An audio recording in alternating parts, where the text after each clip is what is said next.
Estamos começando mais um programa Dica Animal e no programa de hoje nós iremos falar sobre serpentes peçonhentas.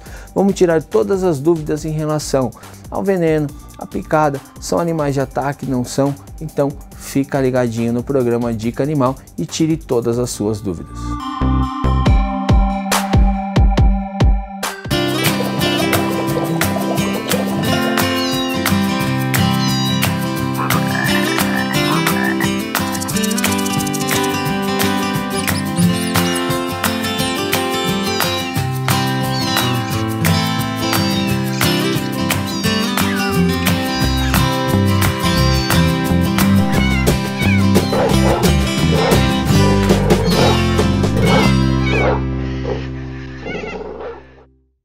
Estamos começando mais um programa Dica Animal. E como eu falei no começo do programa, o programa de hoje é sobre peçonhentas. Exatamente, nós vamos falar sobre as serpentes que têm peçonhas, que produzem venenos. E para isso eu convidei a professora de biologia, Letícia. Seja muito bem-vinda, se apresente para o nosso público. Obrigada, Júnior. Meu nome é Letícia, eu sou bióloga, professora do curso de Ciências Biológicas e coordeno o curso aqui na Universidade de Guarulhos. Letícia, vamos direto ao ponto. Bora. Quando se fala de cobra, todo mundo treme, né? E na maioria das pessoas, todas as cobras têm peçonhas e não é bem assim. São poucas espécies, acho que seria uma minoria, né? E as que tem também não são de ataque, são? Não, então, é que o ser humano ele vai prezar pela informação mais chocante, né, mais impactante, que é que as serpentes, elas podem desferir botes, elas têm, né, substâncias tóxicas bastante potentes, mas em cerca de 400 espécies que a gente tem, né, aqui no Brasil, a grande maioria delas não oferece risco algum, né? Então, a grande maioria vai produzir uma substância tóxica, mas que vai estar voltada para ação nas presas, né? São poucas aquelas que podem desferir botes, né, que podem acabar causando envenenamento no ser humano, né? Então, a grande maioria é inofensiva, a grande maioria não produz uma substância que pode causar quaisquer sintomas nos seres humanos. Obviamente, a gente tem aquele outro grupo de serpentes que a gente chama de serpentes peçonhentas, que tem uma substância bastante potente que pode causar danos, né, fisiológicos no nosso organismo. Mas que também, assim, uma coisa que eu gosto de falar na maioria das vezes, os animais, eles não atacam, eles se defendem. Exatamente. Né? E mesmo que tenha todo esse veneno potente e tal, ela simplesmente vai se defender. Então, se ela estiver no cantinho dela ali, ela não vai te ferir um bote ali para querer te matar. Exatamente. Dentre o repertório comportamental das serpentes, o último recurso que ela vai utilizar vai ser o ataque, vai ser desferir botes, porque ela vai ter uma série de outros comportamentos que ela vai se valer, que ela vai fazer, que ela vai exercer antes de desferir bote, porque isso vai fazer com que ela gaste muita energia, com que ela gaste aquele veneno que ela utiliza para se alimentar, né? Então, primeiro ela vai querer fugir, depois ela vai fazer alguns displays de comportamento, né? Como se enrodilhar, como bater a cauda no substrato, como fazer um achatamento dorsal ou lateral para parecer maior, né? Mas a grande maioria vai tentar se esquivar, porque a gente não faz parte, né, das presas, né? Dos itens que elas se alimentam. Então, o bote vai ser o último recurso que elas vão utilizar, né? E geralmente os acidentes acontecem quando a gente não enxerga o animal na natureza, por distração, né? Exatamente, por distração. E aí que a gente fala que é realmente um acidente ofídico, né? Que acaba acontecendo porque a gente também não está adequadamente vestido, porque as nossas condutas no meio do mato, né, também não são as mais adequadas. Então, a gente tem que relacionar esses fatores para poder falar desses riscos que elas podem nos oferecer. Popularmente se diz que as cobras são traiçoeiras. Vamos ver se eu estou errado. Eu costumo dizer que não. Porque antes de qualquer bote, independente de qualquer dela que seja, ela faz uma expressão corporal, ela te avisa, né? Traiçoeiro para mim seria se ela tivesse feito na calada, ou se ela esperasse você virar, mas não, ela tem uma expressão corporal, não tem? Antes dela te dar um bote, ela esboça uma reação. Exato. Exatamente. Então, todas essas noções que a gente tem de que as serpentes são traiçoeiras, de que as serpentes correm atrás da gente, de que as serpentes hipnotizam, de que as serpentes, né, são inúmeras as lendas, né, os mitos, né, em torno das serpentes. Tudo isso vem de conhecimento popular que a gente tem que valorizar sim, que são explicados, né, com a biologia, com a história natural dos animais, mas quando a gente fala que são animais traiçoeiros é porque geralmente eles ficam enrodilhados, escondidos, camuflados, imperceptíveis, né? Mas de forma alguma elas... Que até por questão de sobrevivência. Exatamente, exatamente. De forma alguma elas estão se preparando para nos atacar, né? Então elas têm essa fama, porém elas não são assim porque elas não estão voltando as suas energias nem o seu comportamento para desferir botes em seres humanos, né? E temos várias outras lendas aí que as serpentes hipnotizam, por exemplo, né? Elas simplesmente não piscam. Então a gente acha que elas hipnotizam porque elas não têm pálpebra para piscar. Né? Diferentemente dos lagartos. E mal enxergam, né? E mal enxergam, né? Então a visão delas vai variar bastante dependendo do hábito delas. As arborícolas geralmente têm uma visão um pouco melhor do que aquelas que são fossoriais ou semifossoriais ou criptozoicas que ficam escondidas, né? E me diz uma coisa, partindo para as serpentes com venenos, poderia se dizer peçonhentas? Porque peçonhentas todas têm, né? Sim, a gente pode falar, e o termo mais correto é peçonhenta sim, porque veneno os vegetais também apresentam, né? Não são necessariamente só animais que apresentam. Veneno é qualquer substância que pode ser produzido por quaisquer seres vivos, né? E peçonha vai ser uma substância produzida por animais, né? E essa peçonha, ela pode ser inoculada, né, ativamente por um aparato glandular. Existe uma glândula que produz e existe um aparato que inocula, que são as presas, né, que são os dentes dessas serpentes. Ao passo que outros animais, eles vão produzir uma substância tóxica, mas eles não têm como inocular, né, eles vão só liberar ali o conteúdo dessa glândula, como os sapos, por exemplo, né, os anfíbios. Que aí é só em questão de contato ali de pele exatamente, que eles soltam, como algumas plantas também. Né? Exato. Tá. Partindo para essas peçonhentas, então, que são tão julgadas. Vamos lá. Primeiro passo. Diferença entre uma jararaca e uma cascavel. Bom, as diferenças, né, começam pelo número de espécies. Jararaca aqui no Brasil, a gente tem umas 27, quase 30 espécies de jararaca, né? Gênero Bótropes, que a gente fala, né? Distribuídas no território nacional, né? No Brasil inteiro, em todos os biomas, Caatinga, Cerrado, Mata Atlântica, Pampas. Então a gente tem muitas jararacas, né? Então a gente tem a urutu, a gente tem a jararaca do rabinho branco, a gente tem a caiçaca, a gente tem uma série de jararacas, né, aqui no Brasil. A diferença para cascavel é que, em relação ao número de espécies, a gente tem uma única espécie de cascavel aqui no Brasil, que também está amplamente... Só uma, que é a Crotalus duriçus, gênero Crotalus, que também está amplamente distribuída, porém mais associada a biomas como Cerrado, Caatinga, né? Que são biomas um pouco mais secos, né? Sem formações florestais fechadas, né? Embora ela esteja invadindo aí por conta da fronteira agrícola. Então, as cascavéis, elas vão ter aquele aparato na cauda que é o chocalho, né? Certo.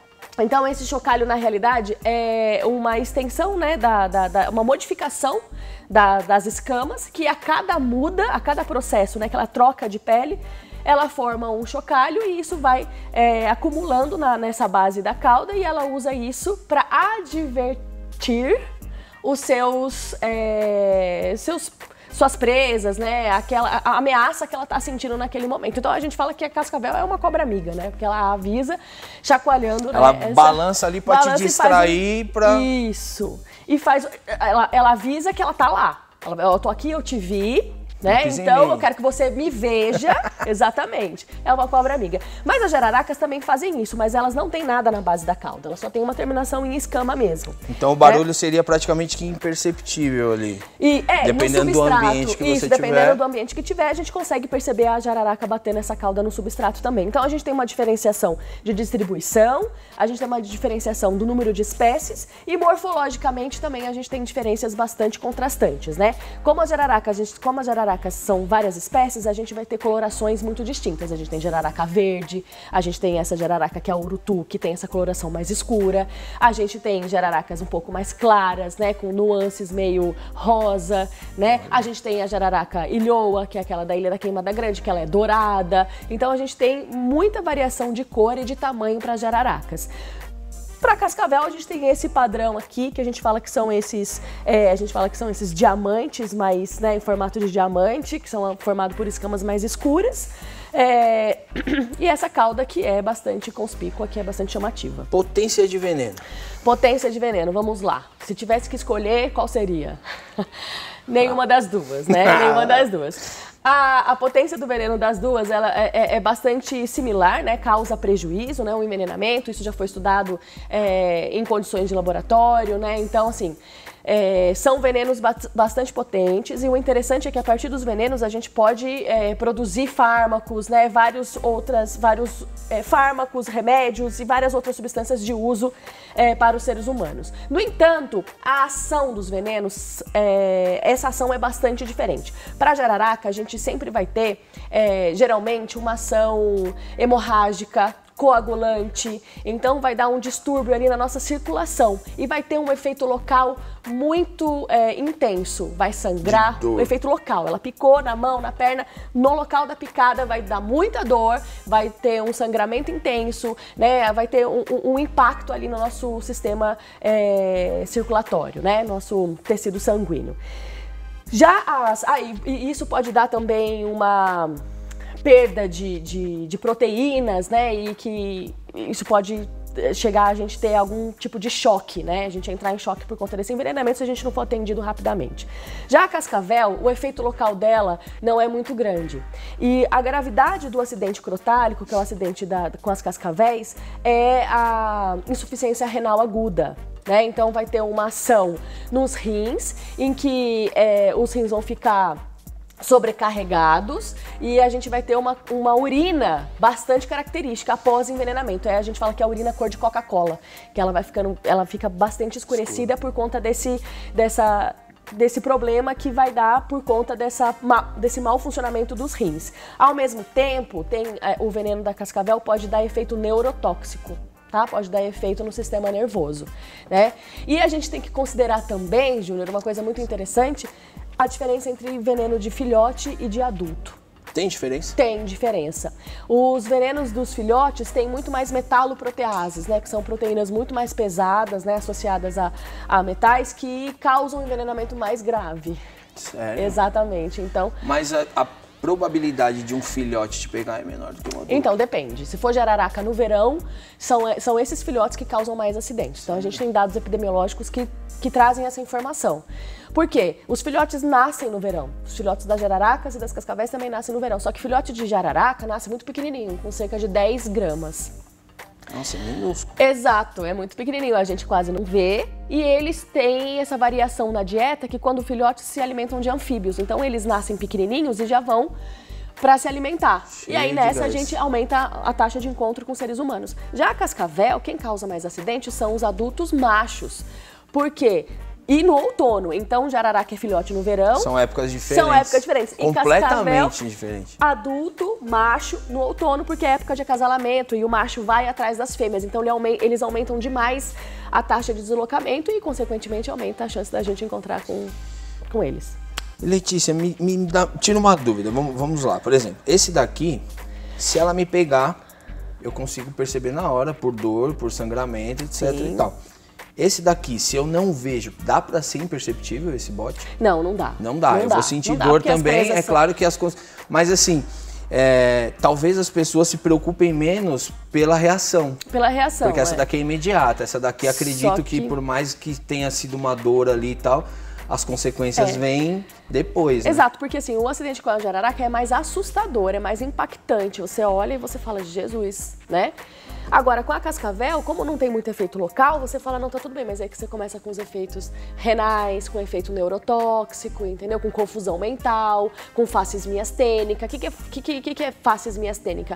É um sintoma que dá que você não consegue controlar o movimento dos seus músculos faciais.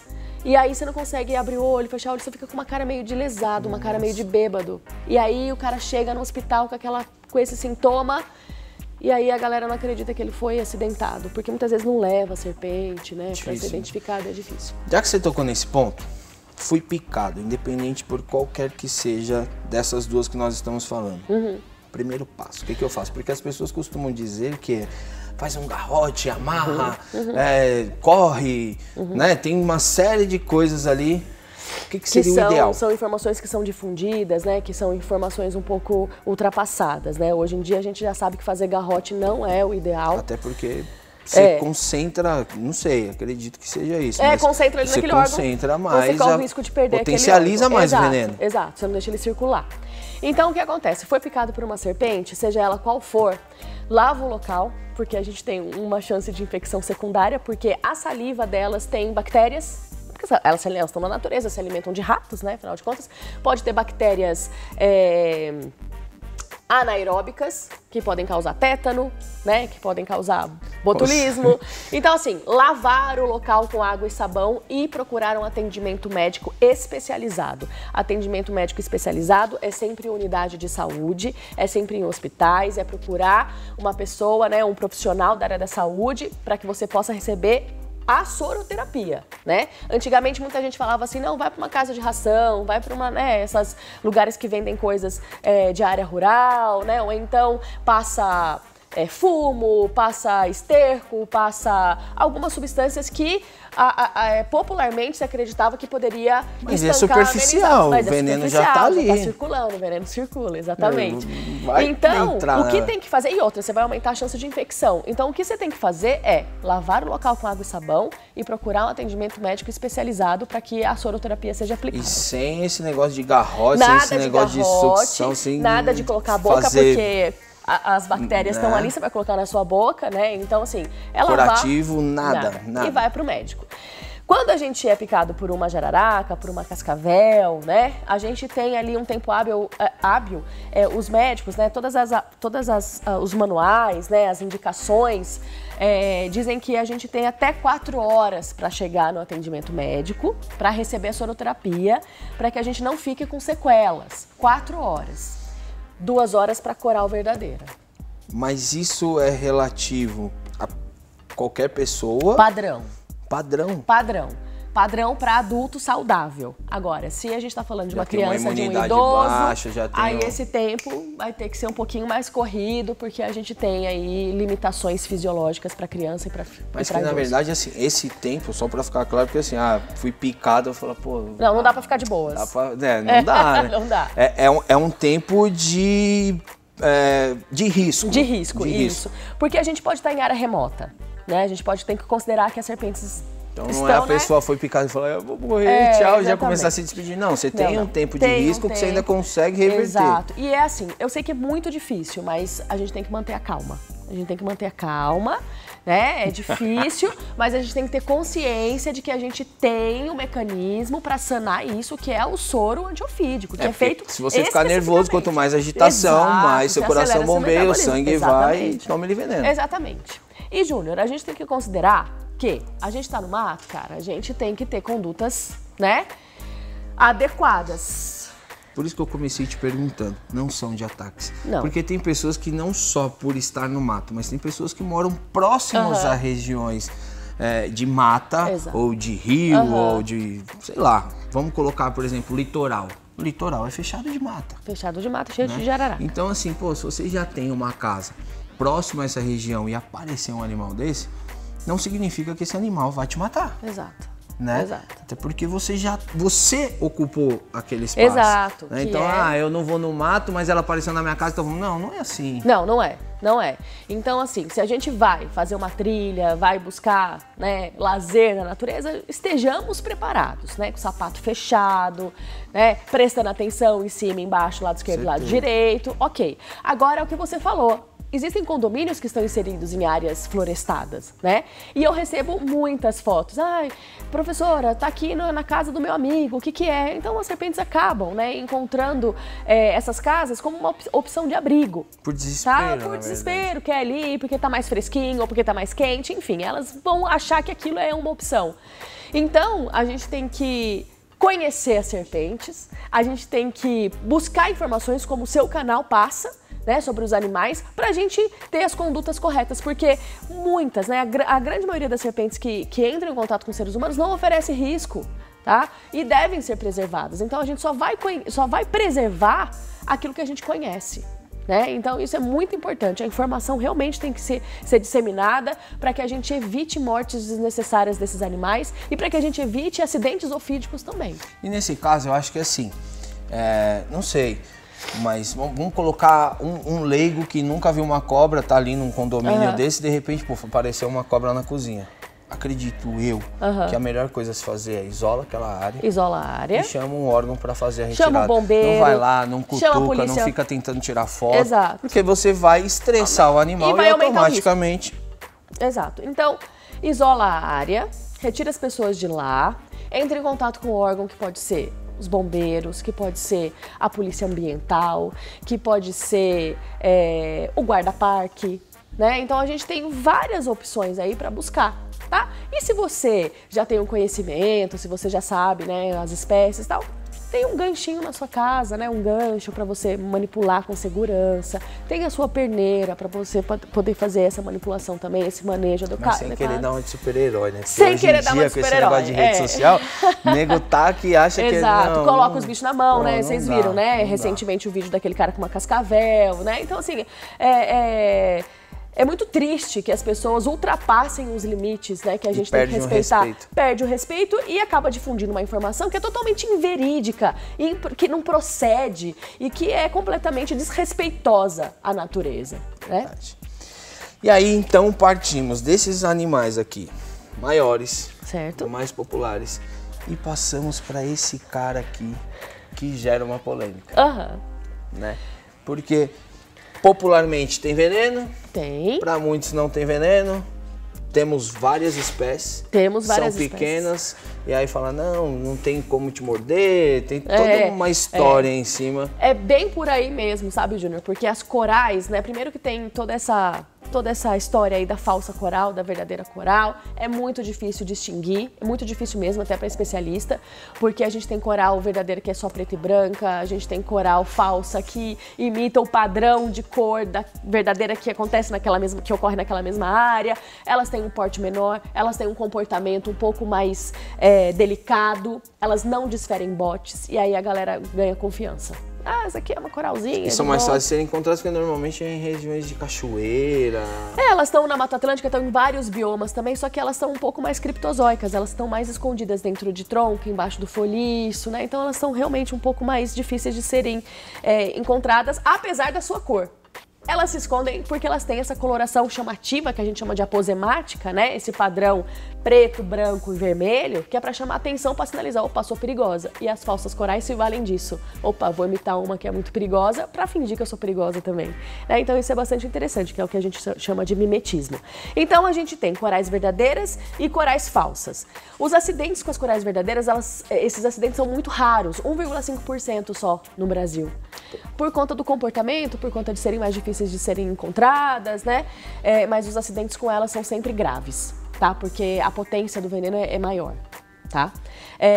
São serpentes que se alimentam de outras serpentes também, às vezes, né? Elas se alimentam de anfisbenas, do que tá ali no Se tiver mais perto ali, eu tô com fome, eu vou comer. Exato. Então, quando fala assim, não, essa daqui eu sei que é verdadeira, essa daqui eu sei que é falsa, é muito difícil, a não ser que você abra a boca da serpente. E você não vai fazer isso com uma coral verdadeira, correto? Então, o que a gente fala para padrão coral, viu um padrão coral? Se afasta. Não se arrisca, ela não vai ter um comportamento agressivo, né? Isolar e fez daquelas condutas que a gente já conversou. Mas o que a gente pode falar morfologicamente da diferença delas é o tamanho do olho e o formato da cabeça. Geralmente o formato da cabeça das corais verdadeiras, que são as micruros, né? O gênero micruros, a cabeça é um pouco mais arredondada, parece mais uma ponta de um dedão, assim, mais arredondadinho. E das falsas corais, ela é mais alongada, tá? E tem os olhos bem maiores. Pô, mas aí...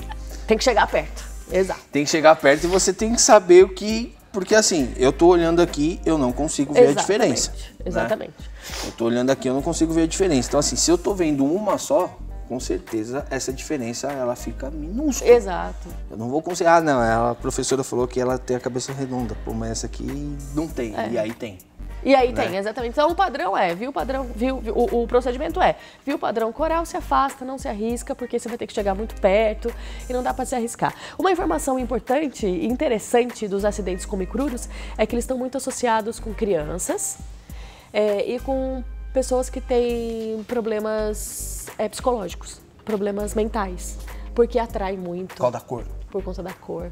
É um Por bicho conta bonito. da cor, e aí é um bicho bonito, aí pega, acha no meio do mato, pendura no pescoço e acaba acontecendo. E elas, normalmente, o padrão de Não é tamanho muito grande. é pequeno, né? É uma cobra de pequeno porte, no máximo médio porte. E aí tem entra umas a ignorância do grandes. ser humano, é um filhote ali e tal, não vai fazer nada. É, não vai fazer nada. Ou então a ignorância, por outro lado, também é coral mata. E aí, tá gostando do programa? Tá bacana, né? A professora Letícia tem muito mais conteúdo para passar para vocês. Então, por esse motivo, você não pode perder o segundo episódio do programa Dica Animal sobre serpentes peçonhentas.